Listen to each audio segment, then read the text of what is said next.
أعوذ بالله من الشيطان الرجيم.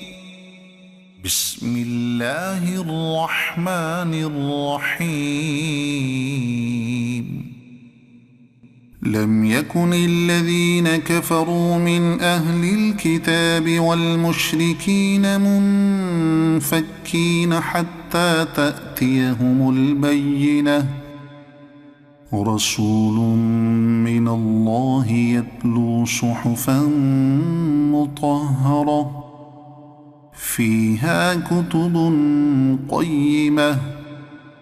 وما تفرق الذين أوتوا الكتاب إلا من بعد ما جاءتهم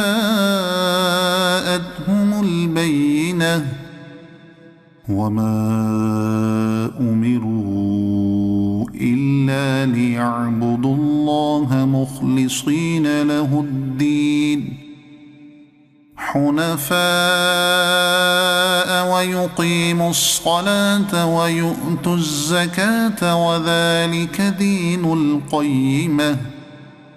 إن الذين كفروا من أهل الكتاب والمشركين في نار جهنم خالدين فيها أولئك هم شر البرية. إن الذين آمنوا وعملوا الصالحات أولئك هم خير البرية. جزاؤهم عند ربهم جنات عدن تجري من تحتها الأنهار خالدين فيها أبدا. رضي الله عنهم ورضوا عنه ذلك لمن خشي ربه. صدق الله العظيم.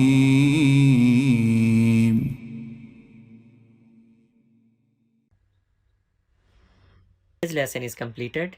Now you please practice this lesson 3 times a day for 3 days, and we will learn our next lesson soon, inshallah. If you have any question regarding this lesson or previous lessons, please ask in comments section below, and we will give you quick answer, inshallah. Thank you. Allah Hafiz.